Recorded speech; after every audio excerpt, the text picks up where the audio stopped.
먼저 지난 한 주간 동안 우리의 삶의 크고 작은 자리에서 한결같이 우리를 인도하시고 지켜주신 하나님 은혜에 진심으로 감사드립니다.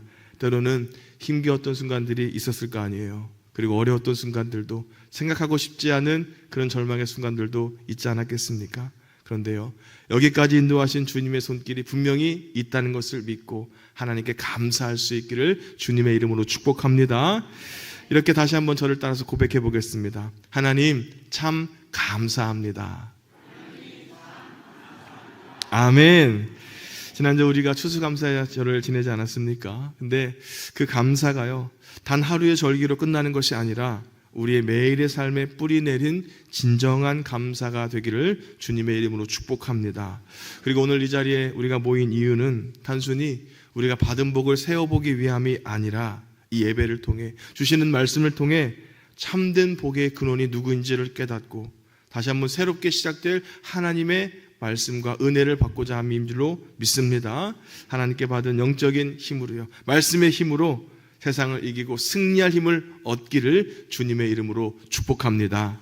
이런 소망을 품고 오늘 주시는 말씀, 복을 주시는 하나님께 감사하라, 이 말씀에 함께 귀를 기울였으면 좋겠습니다. 그리고 그 감사가 영원한 복이 됨을 깨닫는 은혜로운 시간이 되기를 주님의 이름으로 축복합니다.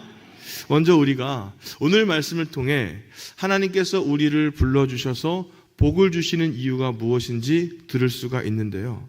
여러분, 우리를 하나님의 백성으로 부르시는 이유가 무엇일까요? 1절 말씀입니다. 여호와께서 아브라함에게 이르시되 너는 너의 고향과 친척과 아버지의 집을 떠나 내가 내게 보여줄 땅으로 가라. 오늘 말씀은 여러분이 잘 아시다시피 믿음의 조상이라고 하는 아브라함이 하나님께 부르심을 받은 내용입니다. 하나님은 아브라함으로 이름이 바뀌기 이전에 아브라함에게 너는 가라 라고 말씀하십니다. 그런데 어느 곳으로 가라 라고 하지 않고 내가 내게 보여줄 땅으로 가라, 그 말씀을 하십니다. 이것은요, 어디로 가는지 그 목적지를 알려주지 않고 떠나라는 말씀입니다. 그래서 성경의 다른 본문에서는 이 사건을 이렇게 표현합니다. 히브리서 11장 8절 말씀입니다. 믿음으로 아브라함은 부르심을 받았을 때에 순종하여 장래의 유업으로 받을 땅에 나아갈새 갈 바를 알지 못하고 나아갔으며, 이처럼 아브라함은요, 눈앞에 보여주는 땅으로 간 것이 아니라 보여주실 땅으로, 앞으로 그에게 보여주실 그 땅으로 나아갔던 것입니다. 보여주면서 야 여기야 이곳이야 라고 말하면서 가라고 말씀하신 것이 아니라 보여줄 테니, 내가 너에게 보여줄 테니 그 땅으로 가라, 그런 말씀을 하고 계십니다. 그리고 다만 하나님은 아브라함에게 이런 약속을 하셨어요. 그것이 무엇일까요? 2절 말씀인데요, 내가 너로 큰 민족을 이루고 내게 복을 주어 내 이름을 창대하게 하리니. 이것을 하나님께서 하시겠다는 거예요. 하나님은요, 내가 이루고 내가 주어 내가 하리니, 그 말씀을 하고 계십니다. 하나님께서 그로 큰 민족을 이루고 하나님께서 그에게 복을 주시고 하나님께서 그의 이름을 창대하게 하시겠다, 그 말씀을 하고 계신 겁니다. 여기서 큰 민족이라는 것은요, 단순히 숫자적으로 많은 인구의 민족은 아닙니다. 영적으로요, 위대한 민족을 가리키는 거예요. 이름을 창대하게 하겠다라는 것은요, 이름을 크게 하겠다라는 말씀입니다.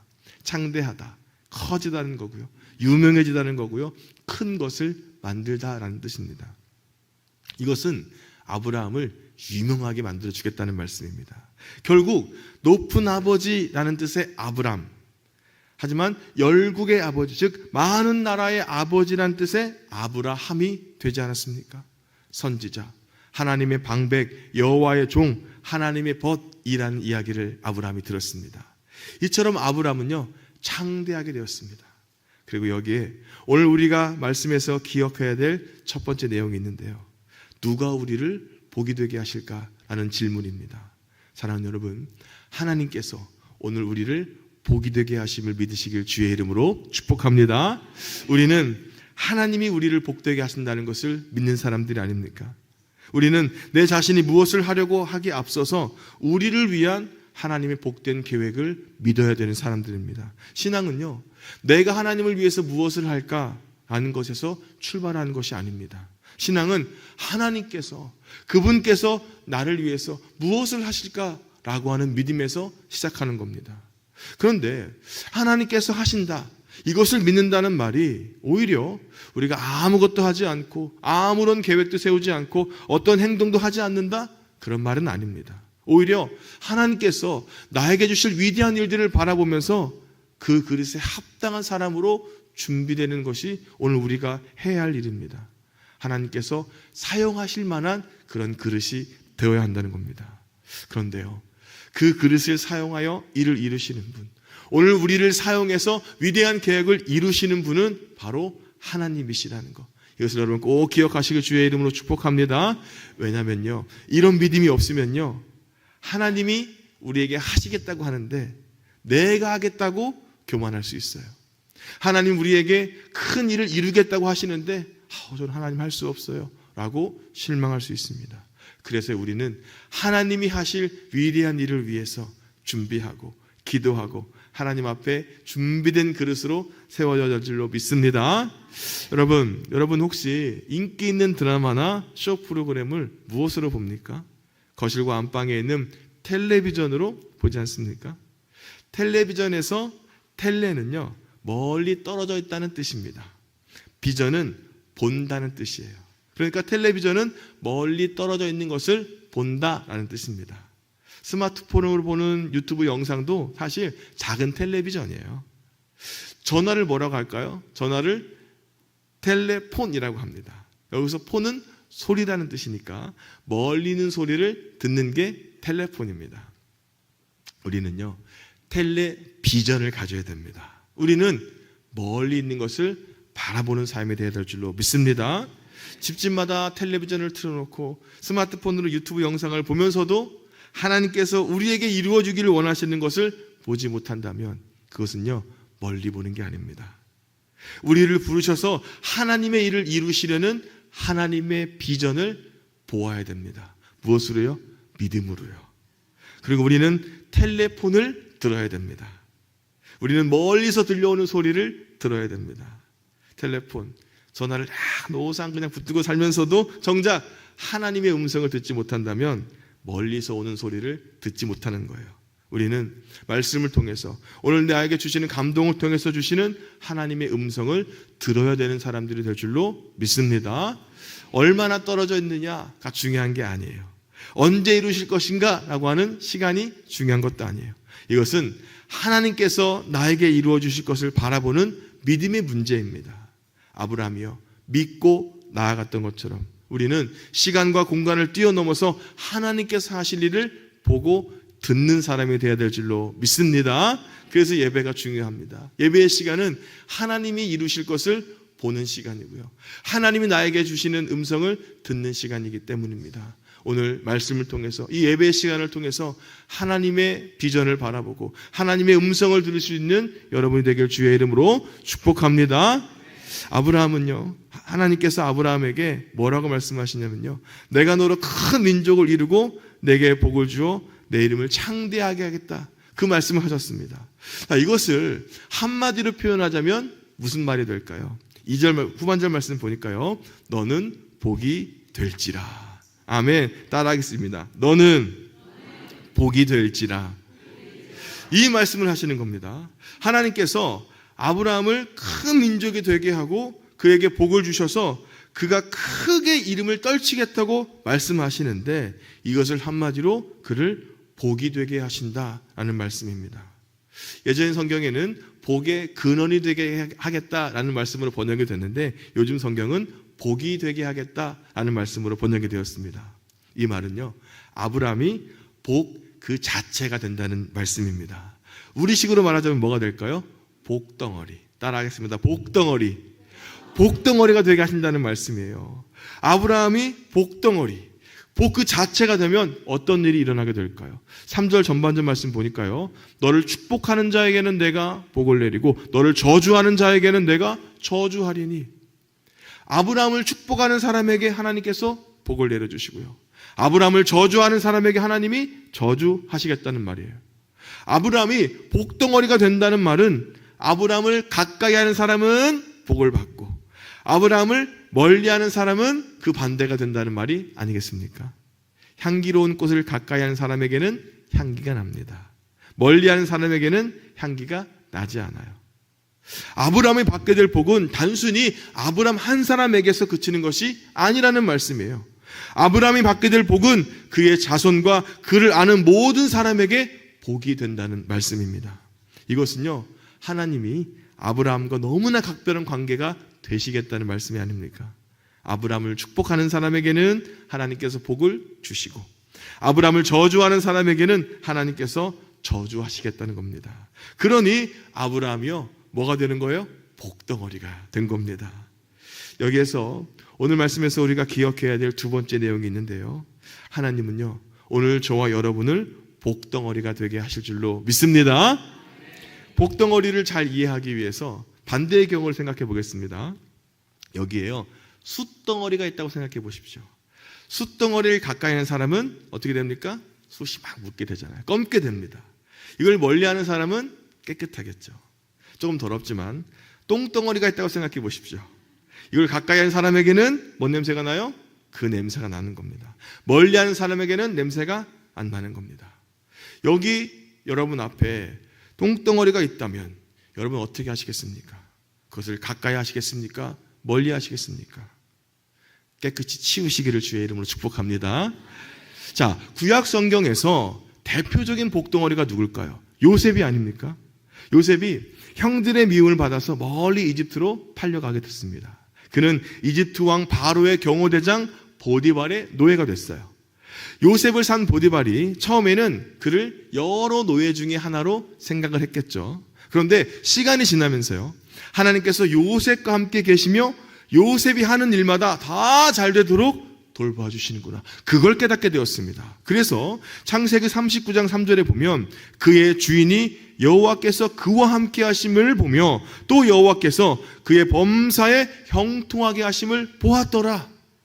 그래서 보디발이요, 요셉을 그의 가정의 총무로 삼습니다. 집안일과 재산을 다 맡겨서요 관리하게 했어요.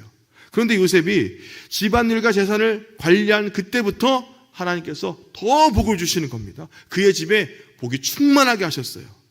하나님께서 내리시는 복이 그의 집안에 있든지 밭에 있든지 그 주인이 가진 모든 것에 미치게 된 거예요. 그래서 그 주인이 자기가 먹는 것 외에는 다 요셉에게 맡기게 된 겁니다. 자기가 하는 모든 일을 다 요셉에게 맡겨줬어요. 왜요? 요셉이 보디발의 복덩어리가 됐기 때문입니다. 하지만 복덩어리에게도 어려움은 있지 않습니까? 요셉은 보디발의 아내가 유혹하는 것을 거절해서 옥에 갇히게 됐습니다. 그런데 이 복덩어리가요, 어디 가진지 또 복덩어리입니다. 그 감옥의 간수장이 하나님께서 요셉에게 함께 계셔서 그를 돌봐주시고 한결같이 사랑하시는 것을 깨닫게 됐어요. 그래서 간수장이 옥 안에 있는 죄수를요 모두 요셉에게 맡깁니다. 옥 안에 일어나는 온갖 일들을 요셉이 네가 알아서 처리해라, 네가 알아서 해라, 너에게 다 맡기마, 이렇게 된 겁니다. 결국 요셉은 이집트의 복덩어리가 됐습니다. 왜요? 요셉은 이집트의 총리가 되어서 7년 풍년과 7년 중년을 완전하게 관리를 했습니다. 요셉은 이집트의 복덩어리가 됐어요. 나중에 요셉은요 이스라엘의 복덩어리가 됐습니다. 그의 형제들과 가족들을, 민족들을 기근에서 구해주는 복덩어리가 됐습니다. 아멘. 그런데요, 진짜 성경에서 복덩어리가 누군지 아십니까? 예수님이 바로 진짜 복덩어리십니다. 예수님은 복 그 자체이시기 때문이에요. 그래서 예수님에 관한 소식을 뭐라고 해요? 복음이라고 이야기합니다. 복음이신 예수님을 가까이 하면, 믿으면 우리도 복을 받게 되는 겁니다. 요한복음 3장 16절 말씀 우리 한 목소리로 읽겠습니다. 하나님이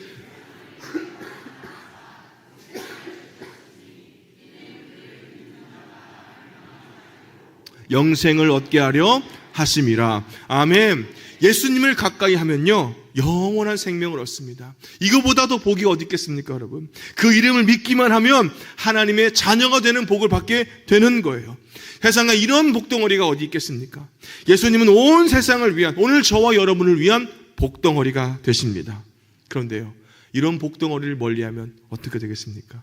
요한복음 3장 18절 말씀입니다. 그를 믿는 자는 심판을 받지 아니하는 것이요 믿지 아니하는 자는 하나님의 독생자의 이름을 믿지 아니함으로 벌써 심판을 받은 것이라. 예수님을 믿으면요 영생을 얻는 복을 받지만 믿지 아니하면 그 자체가 벌써 심판이다라는 말씀을 하시는 겁니다. 예수님이 복덩어리십니다. 예수님을 믿는 믿음으로 나아갑니다. 예수님이 나의 복이십니다라고 고백하는 사람은 복을 받고 예수님을 저주하는 사람은 저주를 받게 되는 겁니다. 그런데 놀라운 사실은요 예수님을 믿는 사람이 또한 복덩어리가 되게 해주십니다. 그리스도인들은요 예수님을 믿는 사람이잖아요. 예수님을 믿음으로 복덩어리가 되는 사람들입니다.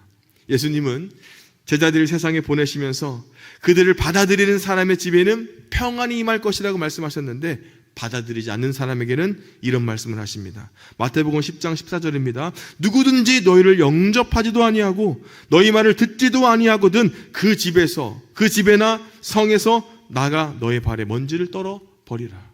이 말씀은요 예수님의 제자를 받아들이지 않는 사람이 마지막 날에 심판을 받게 될 거라는 거예요. 제자를 영접하지 않으면 소돔과 고모라의 그 땅처럼 심판을 받게 될 것이라는 말씀입니다. 예수님을 따르는 사람은 예수님 때문에 복을 받게 되고 예수님을 영접하지 않으면 영접하지 않은 것 자체가 심판이다라는 말씀이에요. 사랑하는 여러분, 오늘 저와 여러분은 예수님을 영접한 믿음의 사람들이 아닙니까? 그러면요 오늘 저와 여러분은 이미 복덩어리가 된 줄로 믿습니다. 따라하겠습니다. 나는 복덩어리입니다. 믿으십니까? 옆 사람에게 당신은 복덩어리입니다. 아멘. 아멘. 그런데 말입니다. 우리가 복덩어리인지 아닌지 어떻게 알 수 있을까요? 내가 복덩어리입니다라고 말만 하면 그렇게 되는 것일까요? 복덩어리가 된 결과가 무엇일까요, 여러분? 3절 후반절 말씀입니다. 땅의 모든 족속이 너로 말미암아 복을 얻을 것이라 하신지라. 아브라함을 부르신 하나님께서 놀라운 계획을 말씀하시는데요. 하나님께서 아브라함을 복이 되게 하시겠다고 말씀하셨어요. 아브라함을 복덩어리가 되게 하시겠다고 하셨어요. 그런데 더 놀라운 것은 땅에 사는 모든 민족이 너로 말미암아 복을 받을 것이다.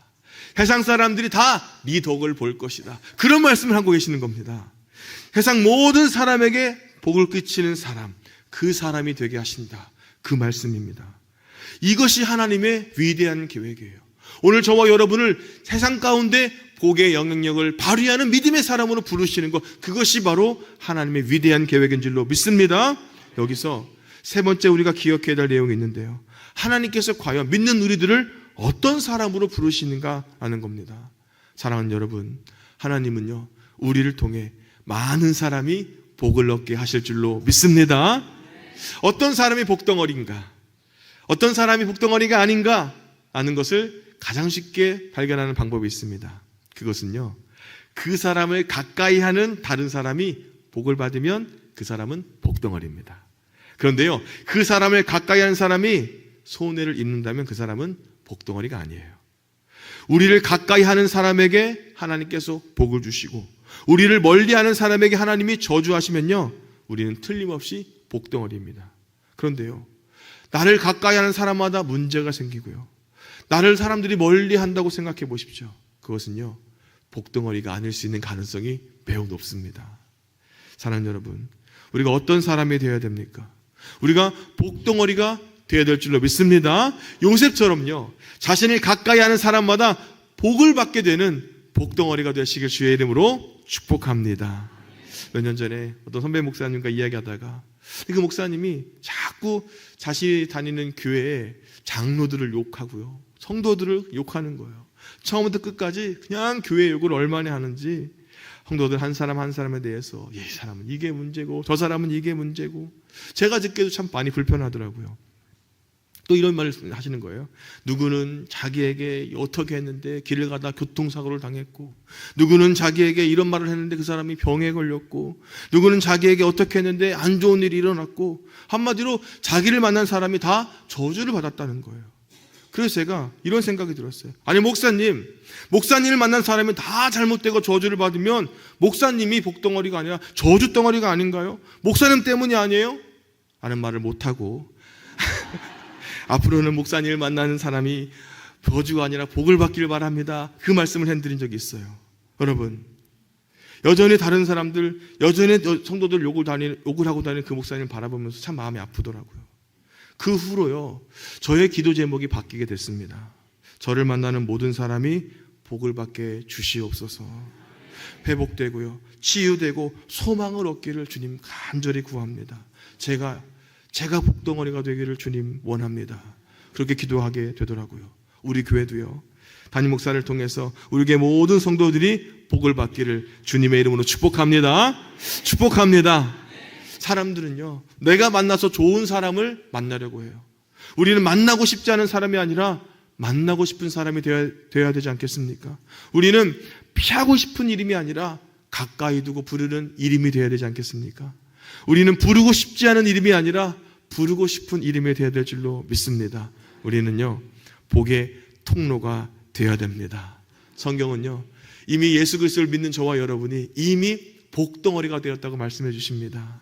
예수님 안에서 우리를 복덩어리로 삼으시고 우리를 통해서 우리의 가정과 직장과 자녀들, 우리의 인간관계가 형통하기를, 복덩어리가 되기를 하나님은 원하고 계세요. 이것이 바로 아브라함에게 주신 약속이고 믿는 자들에게 주시는 하나님의 약속입니다.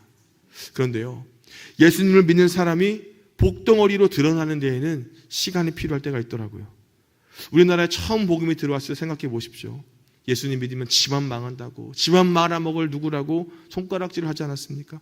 그런데 보십시오, 결과적으로 다 복을 받지 않았습니까?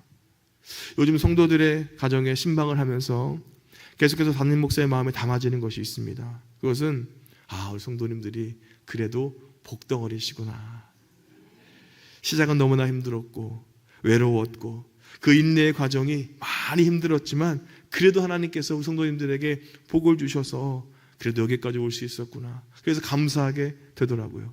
우리 교회가, 또 우리 장로님들이, 우리 권사님들이, 우리 모든 성도님들이 복덩어리인 줄로 믿습니다. 사랑하는 성도 여러분, 우리는 오늘 복을 주시는 하나님께 감사하라라는 말씀을 통해서 하나님께서 아브라함을 부르셨던 놀라운 계획의 말씀을 들었습니다. 이것을 가능하게 하신 하나님께 감사할 수 있기를 주의 이름으로 축복합니다. 오늘 저와 여러분이 이미 예수 안에서 복덩어리가 됨을 믿고 감사할 수 있기를 주님의 이름으로 축복합니다. 하나님은 아브라함에게 내가 너로 큰 민족을 이루고 내 이름을 창대하게 하겠다, 너를 복이 되게 하겠다라고 말씀해 주셨습니다. 이 말씀이 오늘 믿는 우리에게 주시는 말씀이 아닙니까? 우리는 이미 예수 안에서 복덩어리가 되었음을 믿습니다. 그런데요, 예수님이야말로 온 세상의 복덩어리가 아닙니까? 그분을 믿는 우리가 바로 그분의 복의 통로가 아닙니까? 복덩어리로 우리를 부르신 거 아니에요? 요셉처럼 우리를 가까이 하는 모든 이들이 우리 때문에, 나 때문에 하나님의 복을 경험하는 진짜 참된 복의 근원이 되시기를 주의 이름으로 축복합니다. 이제 말씀을 맺으면서요, 우리의 시선을 영원한 복의 근원이신 하나님께 고정했으면 좋겠습니다. 세상에 주는 복이요, 그거 바라보지 마세요. 하나님이 주시는 복을 바라보면서 내가 이미 복된 사람이란 것을 믿고 오늘 나와 함께하는 모든 이들이, 특별히 우리 자녀들이 복을 받기를 기도하고요, 믿음을 드리는 저와 여러분이 되기를 소망합니다. 우리를 복의 사람으로 만드신 하나님, 우리를 복덩어리로 사용하셔서 우리의 이웃에게까지 복을 흘려보낼 수 있게 하신 하나님, 그 은혜에 감사하면서 또 하나님을 찬양할 수 있는 삶, 그 삶이야말로 바로 우리에게 주시는 가장 위대한 선물인 줄로 믿습니다. 우리 신광교회 모든 성도들이요, 복덩어리가 됐으면 좋겠습니다. 아멘. 옆 사람 한번 바라보세요. 복덩어리처럼 생겼습니까? 아니면 할렐루야. 우리 장로님들이요, 또 우리 권사님들이, 우리 모든 성도들이 제가 얘기 좀 할게요. 그만 떠드세요. 성도님들이 다 복덩어리가 됐으면 좋겠어요. 그래서요, 우리 교회가 이 지역에 복덩어리가 됐으면 좋겠습니다. 그래서 이 마지막 때에 하나님께서 존귀하게 세워가시고 복을 허락하시는 새로운 빈 신강교회, 그리고 믿음의 성도들이 되시기를 주님의 이름으로 축복합니다. 여호와는 나에게 복을 주시기를 원하며 나를 지키시기를 원하시며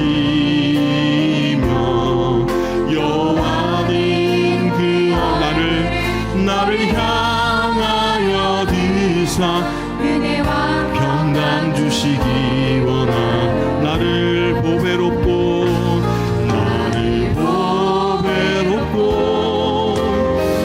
존귀하게 여기시는 하나님이